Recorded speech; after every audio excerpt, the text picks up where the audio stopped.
Azərbaycanda doğulan, amma Cənubi Koreyada yaşayan, beynəlxalq biznes mütəxəssisi, sahibkar və Azərbaycan mədəniyyətinin Koreyada tanıdılması istiqamətində fəaliyyət göstərən mədəniyyət elçisi Rahil Əhmədova. Bəli, biz Rahilə xanıma annyeonghaseyo deyərək efirimizə başlaya bilərik. O başa düşdü artıq. Bir-birimizə salam göndərdik. Salam, annyeonghaseyo. Bəli. Yəni vaxt var idi. Koreya dilinə həvəs mənə də Koreya kurslarına gətirmişdi, amma nəticədə yalnız oxuya bilirəm, ünsiyyət qura bilməm və bəzi sözlər, hərflər yadımda qalıb. Biz Almaniyaya gedirik, Almanlar da Almanca danışır. İngiltərə yeri, İngilislər də İngiliscə danışır. Bəs biz belə ilə Cem Yılmazın səhnəsini xatırlamırsan. West Coast-a getdin deyir.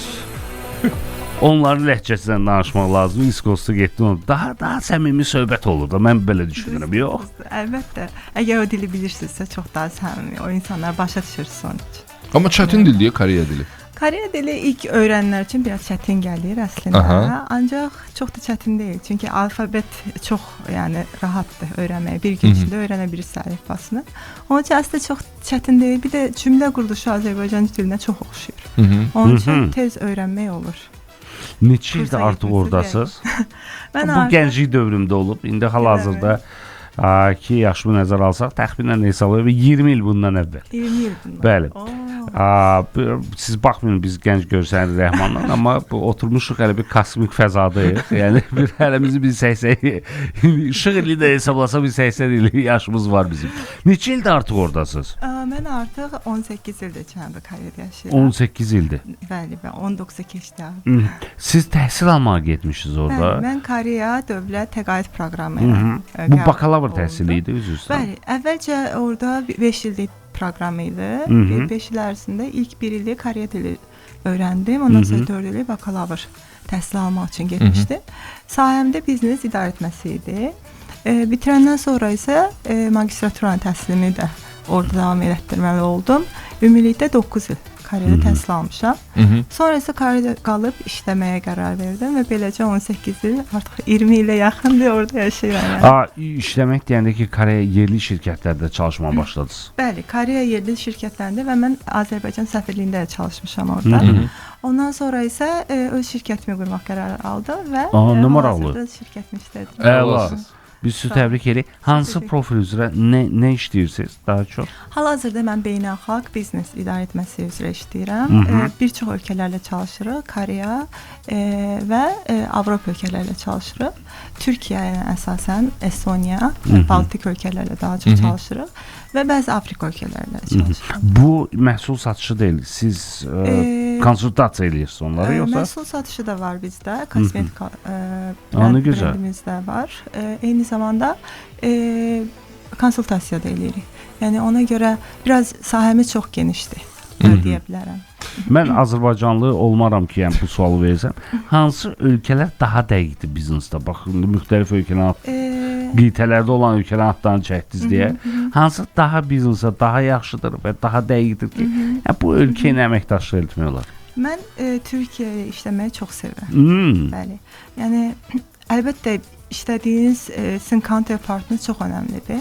Yəni həmin adamdan da çox şey asılıdır. Bu yəni ölkəni ümumiləşdirmək biraz doğru olmaz deyə fikirləşirəm. Çünki nəticə etibarilə işi görən insanlardır. Və hansı doğru insana çalışırsınızsa, ölkə çox da önəm vermir.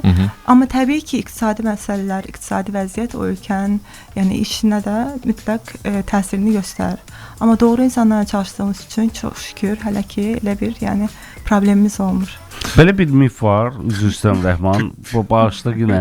Sonuncu sual verirəm, bəs söz verirəm. Reklama keçirik. Və o da qoyub sonuncu sual, reklamdan sonra sən danışırsan. Ya bilməm bu doğrudur yoxsa, deyir Koreya xanımları daha çox özünə baxmağı sevirlər. Yəni üzə baxımla müxtəlif vasitələr, orada kremlər daha çox populyardır. Bu nədən irəli gəlir ki? Yəni nədən narahatdırlar? Koreyalı qadınlar əsasən də hal-hazırda kişilər də elə dərin gözəlliyi və ağlığı çox önəmlidir onlar üçün. Çünki Asiya ölkələri arasında belə bir fikir var ki, əgər dəriniz ağdırsa siz elit təbəqəsiz. Ona görə oradan irəli gələrək qaralmamaq üstünlük verirlər. Bəlkə görmüsünüz kitablardan, dramalardan. Ümumiyyətlə üzlərini günəşə çox da çıxmağına imkan vermirlər. Biz Maskalardan təbii istifadə vitamindir. edirlər.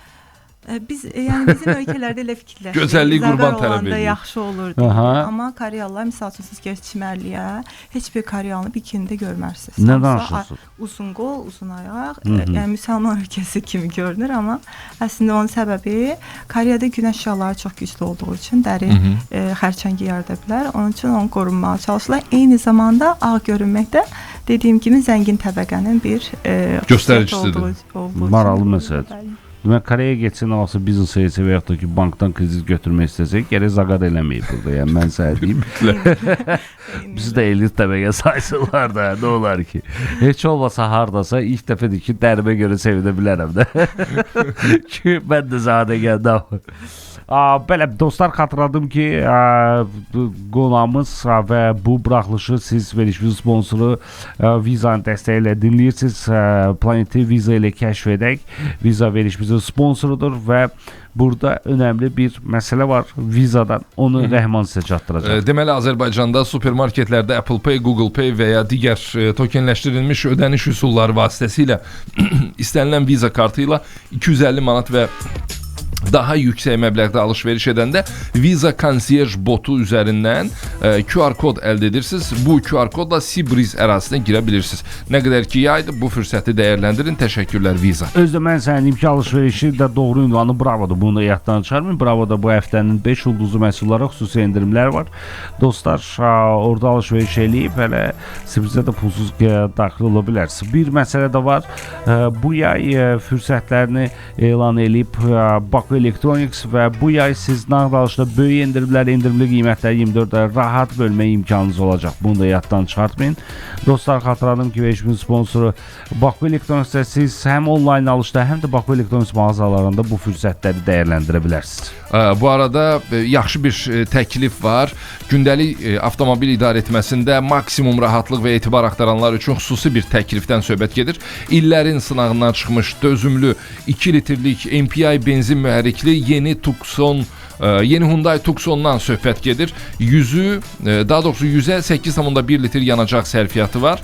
Bu model güc və qənaəti ideal şəkildə birləşdirir. Biz sizi dəvət edirik test drive üçün Ziya Bünyadov 118 Babək prospekti 61C ünvanlarındakı Hyundai salonlarına, eyni zamanda 989'a zəng edə bilərsiniz. Hyundai Azərbaycan sponsordur. Mən bir dənə üzr istəyirəm, Rahilə xanıma bir sual vermək istəyirəm. Rahilə xanım, buradan Koreya uçuş məsafəsi, yəni birbaşa uçuşlar yoxdur. Yoxdur. Hardan uçursunuz? Türkiyə üzərindən gedirsiniz. Çünki orada amma kifayət qədər məsafə çox olur axı. Məsafə çoxdur. Çünki mən eyni zamanda Türkiyədə biznes işlərim olduğu üçün hər zaman uçuş elə alıram. Türkiyədə bir müddət qalıb oradakı işlərimi həll edib ondan sonra Bakıya gəlirim. Yəni təxminən neçə saat uçursunuz? Təxminən Azərbaycana Seulda qalırsınız da yeri gəlmişkən.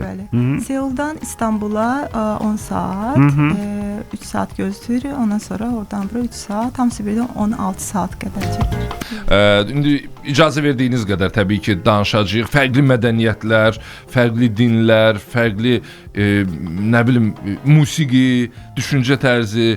Necə olur bu? Necə bunu... Hansı suala cavab vermək istəməsəz, deyin kimçi biz başa düşürük. Necə Parol oldu. Necə qərarlaşdırdınız ki, mən ömürgün yoldaşımı Koreyalı seçə bilərəm? Bundan əlavə Azərbaycan mentaliteti də biraz fərqlidir. Təkcə sənin qərarınla bitmir. Atan olmalıdır, burada qərar verməlidir. Bəli. Bir anan qərar verməlidir, həm də qardaşını araşdırmalıdır məsələdir. Bu mövzular var bizdə.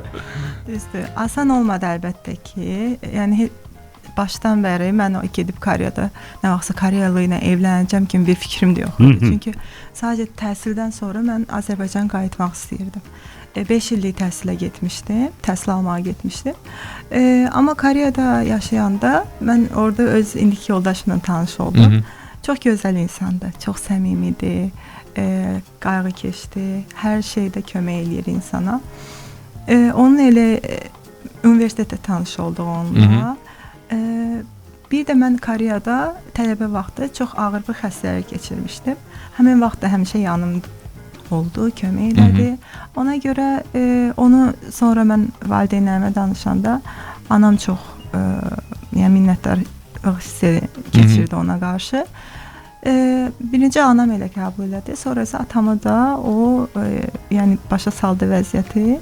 Yəni, sağ olsunlar, ikisi də qəbul elədi. Bir də bizim ailədə xarici ilə evlənənlər də olub. Ona görə belə bir təcrübə var. Bəli, mənim atam da çox dünya görüşlü insandır. Yəni o çox da böyük problem eləmədilər. Hətta bizim toyumuza Cənubi Koreyada gəldilər, orada iştirak elədilər, çox gözəl keçdi. Neçə il bundan əvvəl baş verib toyunuz? 12 il bundan. 12 il bundan əvvəl. Allah xoşbəxt eləsin. Bu ilk öncə. Bu Koreyalılar Azərbaycanlıların toy adət-ənənələrini görəndən sonra culture shock deyirlər də. Yəni belə bir şey yaşadılar, yoxsa əvvəlcə də onları hazırlaşdırmışsınız ki, baxın. Bizim toylar belə olur. Bizim toy ancaq Koreyada oldu. Həmin vaxt hələ ki tələbə vaxtı idi. Mən magistraturada oxuyurdum.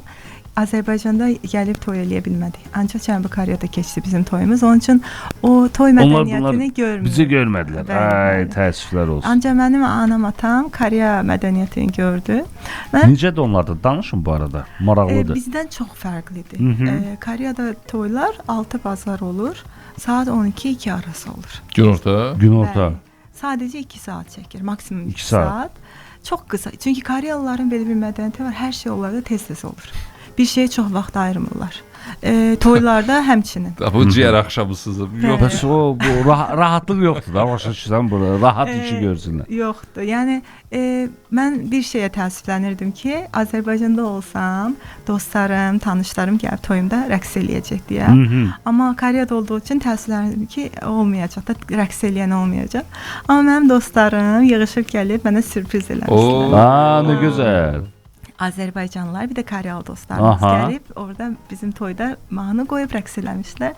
Çox gözəl idi. O yallı ki getmədin toyda ya. O toy elə bir Çox gözəl bir Burada toy bir olmuş. məsələ var. Yəni sizdə də qız evi, oğlan evi Koreyalılarda var, o qutular var. Yəni Bəli, eyni qaydada var bizdə də pul qoyma. Koreyada. Amma o 2 saat ərzində eləməlisən. 2 saat ərzində söhbəti bağlamaq lazım. Sonra eləyərəm. Toyun axırında gələrəm. Toyun axırında bağlı olur. Hələ yerində. Bəli. Bu çox maraqlı bir məsələdir. Bəs onda faktiki olaraq belə çıxır da. Elə bil ki bizdə nişan necə edirlərsə, bu Koreyada həm nişan həm toy eyni bir bizə nişan təxminən 1-2 saat çəkir də, yox? Xınaya detallara getməyək bu mövzuda. Yəni bizdə uzun müddət olub. Yadımızdan çıxıb artıq. Ancaq gördüklərimizi indi danışa bilərik. Bu arada mədəniyyət elçisi kimi fəaliyyət göstərirsiniz də. Bunu biraz açın. Hardan hara mədəniyyət elçisi kimi fəaliyyət göstərirsiniz? Bunun Azərbaycana və Koreyaya nə xeyri var? Bu birbaşa səfirliyin işidir, yoxsa necə? Xeyr, səfirliklə bağlı deyil. Düzdür, mən səfirlikdə işləmişəm bir müddət. Ancaq bunu bir Azərbaycanlı kimi, yəni orada hər bir Azərbaycanlı məncə bunu eləməlidir. Yəni xaricdə yaşayırsınız və bunu əsas sizin ölkənizi orada tanımırlarsa, bunu yəni hər bir Azərbaycanlı özünə borc bilməlidir ki, ölkəsini doğru tanısın. Mən 2008-ci ildə Cənubi Koreya təhsil almağa gedəndə orada tələbə kimi belə gəzirəm kampusda. Məndən soruşurlar, sən haralısan? Mən deyirəm, Azərbaycanlıyam. Koreyalılar qəribə baxırdılar mənə. Elə ölkə də var, biz bilmirdik belə bir ölkə var. Azərbaycan ümumiyyətlə adını bilmirdilər. Həm də mən həmin vaxt Daegu adlı şəhərdə yaşayırdım. Seuldan uzaqdır, 1-5 saatlıq məsafədə. Orada ümumiyyətlə xarici çox deyil. Azərbaycanlı heç yox idi. Ona görə mənə deyirlər, sən hara olsun? Mən deyirəm, Azərbaycanlı. Elə ölkə var. Hətta birisi deyir, elə bilin PV adıdır. Mən qalmışdım belə ki, yəni necə ola bilər ki, ölkənin adını belə bilmirlər. Dedim, onda özümə bir məqsəd qoydum ki, hara getsəm, Azərbaycanın mədəniyyəti tanıdım. Yəni tanıdım da bu insanları ki, Azərbaycan necə yerdir. Çünki yox idi Azərbaycanın faktiki olaraq. Ondan sonra elədiyim hər yerdə, universitetimizdə, sonra dərslər keçməyə başladım. Hər zaman ən azından 5-10 dəqiqəmi ayırırdım dərsin başlanğıcında. Azərbaycan təqdim edirdim. Belə başladı və ondan sonra biz Seula köçdük. Seulda isə Seul bələdiyyəsində orada mühazirəçi olaraq çalışıram hal-hazırda. Orada məni göndərdilər bütün Koreyanın məktəblərinə, universitetlərinə. Belə demək olar ki, bütün Koreyada başladım Azərbaycan haqqında dərslər vermək, mühazirələr vermək. Bir müddətdən sonra artıq Azərbaycan deyəndə məni birinci arayırlar ki, artıq gəlin, orada da mən televiziya kanallarına, radiolarda çıxış edirəm. Azərbaycanı təqdim edirəm. Bir müddət sonra həqiqətən mədəniyyət elçisinə çevrildim. Yəni bu başından bəri belə bir məqsədim sadəcə yəni Azərbaycanı tanıtmaq idi, ancaq bu belə-belə genişlənməyə başladı. Mən sosial şəbəkənizə dünənləri baxırdım. Orada bir foto gördüm ki, Koreyanın Ədliyyə Nazirliyi sizə nəsə bir sertifikat deyə fərman veribmiş. Bəli. Nə ilə bağlı idi bu? Koreyada yaşayan xaricilərin ölkəyə inteqrasiyasına köməklər edirəm. Bu da uzun illərdir edirəm bunu. Çünki xaricilər gələndə çox çətinliklərdən keçirlər. Mən də uzun müddətdir Koreyada yaşadığım üçün bu ölkəni xarici olsam da Koreyalı qədər yaxşı bildiyim üçün məni onların mentoru olaraq təyin ediblər.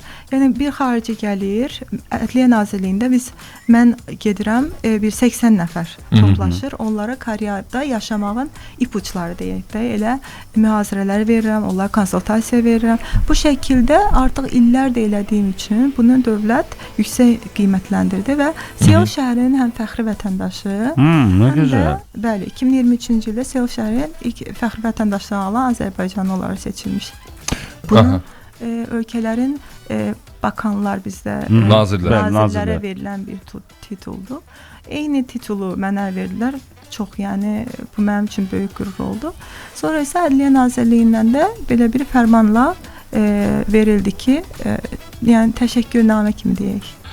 Mən belə bir sual vermək istəyirəm. Bayaq fərqli mədəniyyətlər falan dedik. 18 ildir bir ölkədə yaşamaq böyük bir hadisədir öz-özlüyündə. Baxmayaraq ki 20 ilə yaxındır yaşayırsınız. Cənubi Koreyada hələ də nəyə öyrəşə bilmirsiniz? Cənubi Koreyada hiyerarxiya hələ də öyrəşə bilmir. Aha. Bəli. Çünki Koreyada o gözə görünməz divar hələ də mövcuddur. Yəni yaşlar arasında. Yaşlar arasında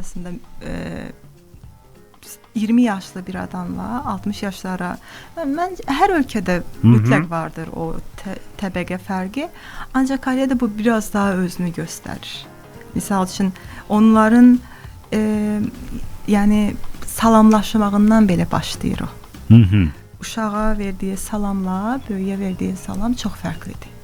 Danışıq tərzi fərqlidir. Biz də hörmət edirik əlbəttə. Sən və siz deyirik. Amma Koreyada bu çox açıqdır. Bunun arası çox yəni böyükdür. Böyükdür. Yəni böyüklər mütləq özündən balaca adam görəndə sən müraciət edilir, yoxsa mütləq elədir. Sənsə özündən böyüyə qat-qat yüksəltməlisən. Əgər iş şahid çaşıb sən desən, onda aləm dəyir bir-birinə və sən göndərirlər Şimali Koreya. Şimala göndərirlər, amma düzdür. Biraz eləyir, çıxışır ki, sən niyə belə danışırsan? Ümumiyyətlə Koreyalılar coşan insandır, özlərindən tez bir coşurlar. Koreyalılar alovlu millətdir. O cəhətdən bizə çox bənzəyiblər. Yəni belə bir də qığılcım çıxsın, yəni yanıb dərhal reaksiya verirlər. Əsasda yaşlılar. Koreyada belə iki şeyə ayıraq. Yaşlı mədəniyyətlə cavan mədəniyyət, yəni gənc mədəniyyət çox fərqlidir. Yaşlı mədəniyyət müharibəni görmüş mədəniyyətdir, yəni insanlardır. Bu insanlar əzmkardır. Daha çox nəyisə dəyər verirlər. Çox dəyər verirlər. Ölkəsini, insanlar öz ölkəsini çox sevir. Öz, yəni patriotdular. Cavan nəsillər biraz daha open minddılar, yəni açıq fikirlidirlər. Çox da yəni o qədər öz ölkə ilə bağlı əlbəttə çox sevirlər. Yəni yaşlı nəsildən biraz daha az deyə bilərik. Yaşlı nəsil nəyə görə elədi? Çünki bu bilirsiniz Koreyanın bu Korean War deyirlər, Koreya müharibəsi olub. Bəli. 50-ci illərdə. Bu müharibə nəticəsində Koreya şimaldan cənuba ayrıldı. İki yerə bölündü. Bəli, iki yerə ayrıldı və bu nəticədə şimalla cənub arasında çox böyük təzadlar yaranmağa başlayıb. Yəni eyni ölkə olsa da, bir millət olsa da iki yerə ayrılıb və araya 70 ildən çox vaxt girib. Ona görə tamamilə düşüncə də fərqlidir, insanların görünüşü də artıq fərqlidir. Misal üçün Cənubi Koreyadakılar daha uzun olur. Görünüşləri fərqlidir. Kosmetikadan çox istifadə edirlər. Baxan kimi bilirsiniz ki, bu şimaldır, bu cənubdur. Şimali Koreya isə daha bir boyları daha qısadır və hiss olunur ki, həqiqətən bunlar şimaldan gəlirlər. Elə bir fərq var. Onlar daha soğuqqanlıdırlar, onunla belə çıxır. Şimallılar? Şimallılar, Yox, inanma. Yox. Şimallılar biraz daha mən belə hiss elədim. Rusiya mədəniyyəti onlar daha çox keçib. Götürüblər. Və rusca çox yaxşı bilirlər şimaldakılar. Hətta Rusiyada yaşayan çoxlu Şimali Koreyalılar. Bəli.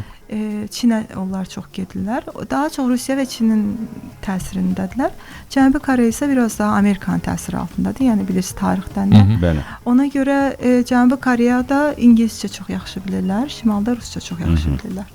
Bu iki ölkə belə arasında fərqlər var deyə bilərik. Bu məsələdə də biz Azərbaycanlıların bəxti gətirib də biz həm rus dilini, həm ingilis dilini kifayət qədər yaxşı bilirik. Yəni istənilən halda əgər nəsə baş versə, hətta tərcüməçi rolunda da iştirak edə bilərik. Cənublu ilə rahat danışa bilərik. Bax indi yeri gəlmişik nəsə baş versə bu dedim. Biz müxtəlif xəbərlərdə baxırıq, görürük, informasiyalar gəlir.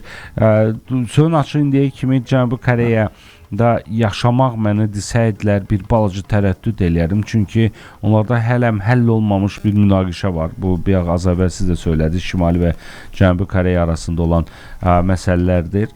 Yəni necə də orada vəziyyət? Qorxuludurmu yoxsa yox? Yəni alışıblar artıq yoxsa insanlar? Xəbərlərdə, Azərbaycan xəbərlərində çıxanda mənim anam mənə zəng edir ki, Rahilə orada Şimali Koreya yenə nəyisə atır, yaxşısız orada problem yoxdur.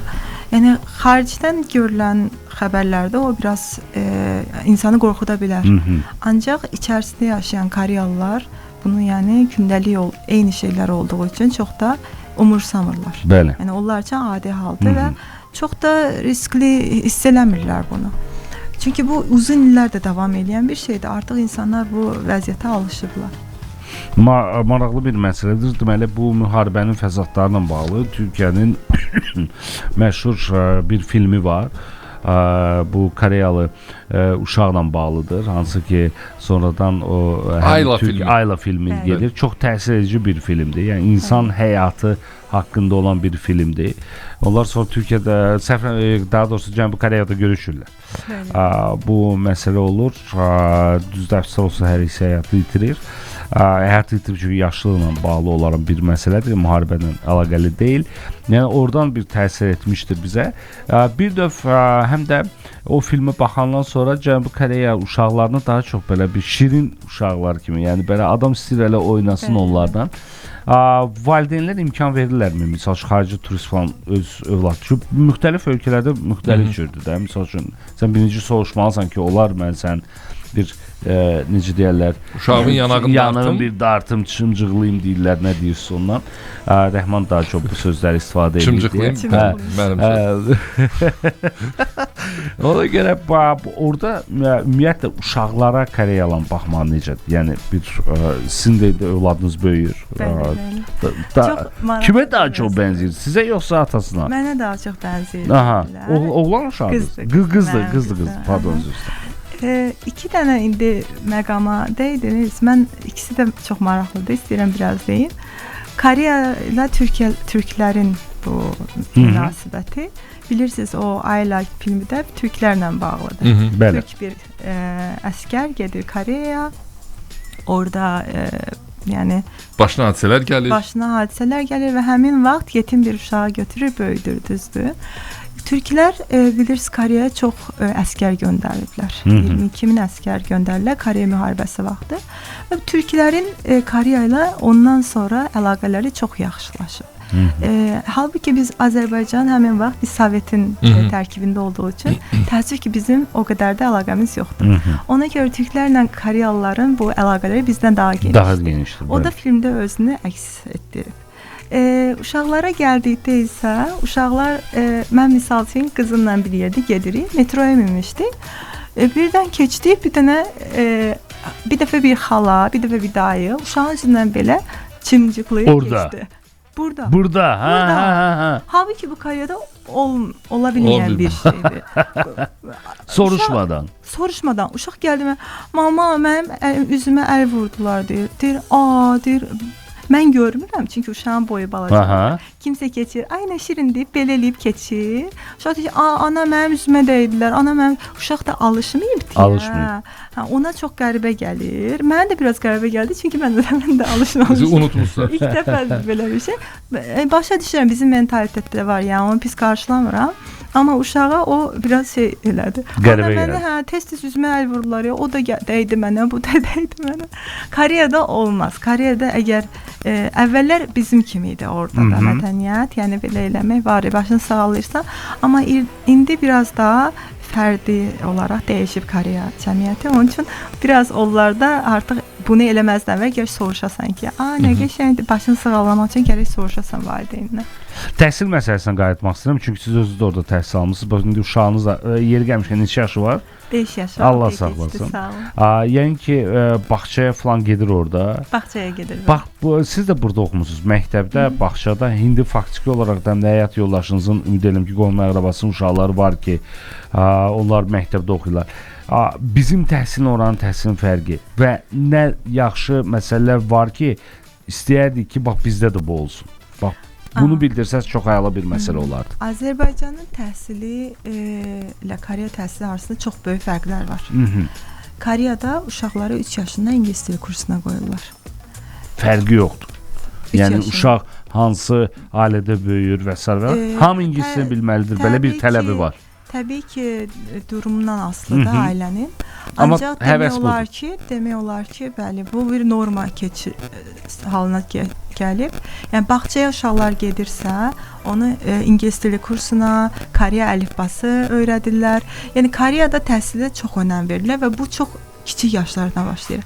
Hətta Koreyanın Seulun çox yaxşı, yəni ən varlı bölgələrindən biri Cheongdam adlı bir yerdir. Orada deyirlər ki, uşağı nə vaxtdan kursuna Seulun küçəsidir o, Cheongdam. Bizdə yəni Teymur Əliyev, Məmməd Araz küçəsi keçmiş, belə qeymət. Sən bilirsən. Bağlarda götürsə əlbəttə ki, bilgədə qalıram. Ora, yəni ən varlı bölgələrində deyirlər ki, uşağı nə vaxtdan kursa qoyursun? Deyir ki, anadan olmazdan əvvəl başlayır bunlar. O uşağın gələcəyini əvvəlcədən planlayırlar. Bəli, planlayırlar. Yəni hər şey Koreyada planlıdır. Çünki Koreyada universitetə girmək çox vacibdir. Artıq bu tendensiya dəyişəcək, AI indi ortaya çıxıb. Universitetə girmək vacibdir. Bax bizdəki kimidir, onda belə çox. Çox vacibdir. Yəni cəmiyyət içərisində qınanına bilərsən ki, instituta girməsin. Qonşunun uşağı girdi, sən girmədin. Orada da bu məsələ var. Koreyada universitetə girməyən yoxdur. Yəni pis yaxşı hamısı girməlidir universitetə. Yəni hamı imtahan verir. Hamı imtahan verir. Oxumayan yoxdur Koreyada. Ancaq indi hamısı Seuldakı top universitetlərə getməyə çalışırlar deyə. Həddən artıq çox rəqabət var. Koreya kiçik ölkədir, elə ərazisi Azərbaycan qədərdir, amma 50 milyon insan yaşayır, təsəvvür edin. O 50 milyonluq insan Koreya o kiçik ərazidəki universitetlərin hamısına girməlidirlər.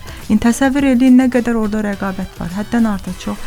Bunlar uşaqlar məktəbi bitirirlər, saat 1-də qutarandan sonra kurslara gedirlər. Gecə saat 11-də 12-də gəlirlər evə.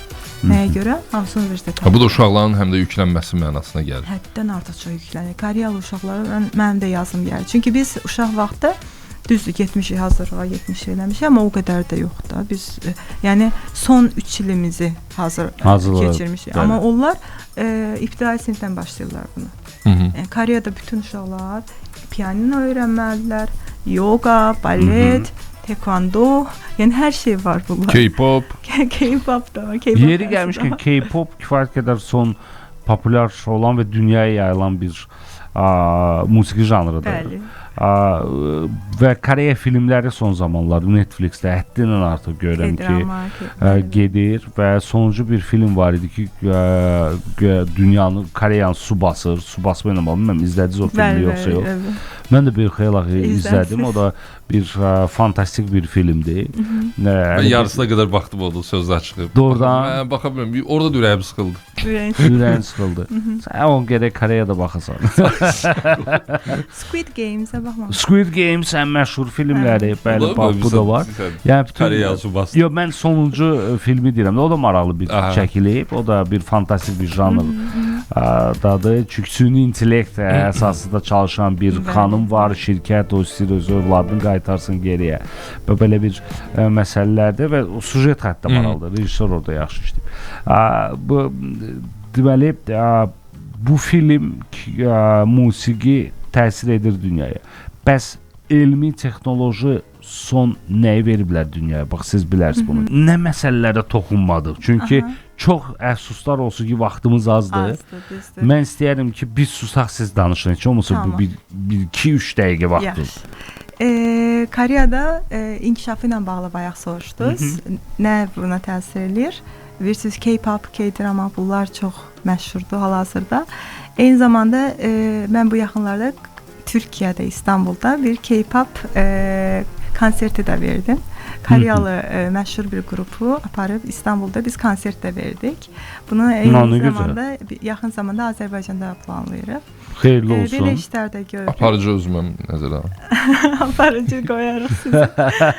Eyni zamanda başqa bir, yəni Koreya başqa sahə, hansı sahədə daha inkişaf edib soruşduğun zaman mən bunu süni intellekt, AI və tibb sahəsi deyərəm. Aha. Çünki Koreyanın tibb sahəsi hal-hazırda çox rəqabətlidir və dünyada ən məşhur medikal, yəni plazalar hamısı Koreyadadır. Ona görə illərlə insanlar ora cərrahi əməliyyatlar görmək üçün axın edirlər Koreyaya. Çox tibb elmi inkişaf eləyir. Bəli, həm çox gözəl əməliyyat eləyirlər. Yəni fəsadları çıxmır sonradan özü. Əsas da bu dermatologiya, üz əməliyyatları, üz dartma, bunlar Koreyada çox yaxşı inkişaf elədiyi üçün çoxlu qonaqlar gəlirlər.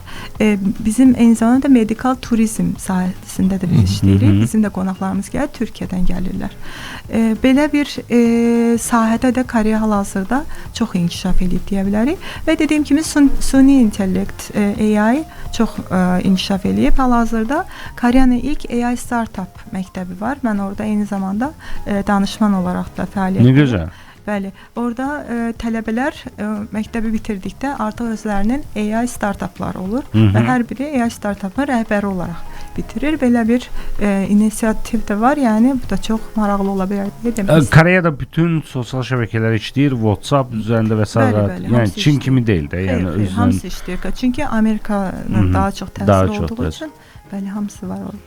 Amma hələ bir ki, bir sosial şəbəkə çatmır da. Yəni deyək ki, TikTok alternativ, Instagram alternativ bir platforma yəqin ki düşünülür. Var, Koreyanın özünün var, KakaoTalk adlı platforması var və çox böyükdür. Nə platforma adını bildirdin? KakaoTalk. Aha, KakaoTalk. Okay. Çox böyük bir platformadır. Və Koreyanın özünün də bizim Türkiyədə Trendyol'a alternativ olaraq Coupang adlı çox böyük bir platforması var. Onların özlərinə var, ancaq hələ ki Azərbaycana qədər yəni təsir gəlib çıxmır. Maraqlı məsələdir. Yolunuz açıq olsun. Uğurlar. Həyat yoldaşınıza salamımızı çatdırarsınız. Mütləq. Annyeonghaseyo deyin onu da. Deyəcəm. Bizim adımızdan. Sizə uğurlar arzulayırıq. Yorulmayasınız. Ümid edirəm ki, nə vaxtsa Bakıya siz gəlib gedirsiniz. 2 ildir gəlmirdim. Nə gözəl. Bax, görsən. Bugün eyni zamanda mənim ad günümdür. Təbriklər. Biz sizi təbrik edirik. Çox mənalı oldu mənim üçün. Təəssüf olsun ki, indi dediniz, yoxsa sizi tortdan qarşılayardıq burada. Hindidən xəbərimiz oldu. Amma eybi yox. Növbəti ad günü xahiş edirəm ki, bizdə keçirin. Görün, fərqli ad günü qeyd edirik, yoxsa yox. Sizə uğurlar. Təşəkkürlər. Adam nə etsin? Adam sevir də belə azərbaycanlı vətəndaşlarını da. Yaxşı işlərlə məşğul olan vətəndaşlara bol-bol uğurlar arzulamaq lazımdır və dövlətimizi təbliğ edirlər. Bu da vacib məsələlərdən biridir.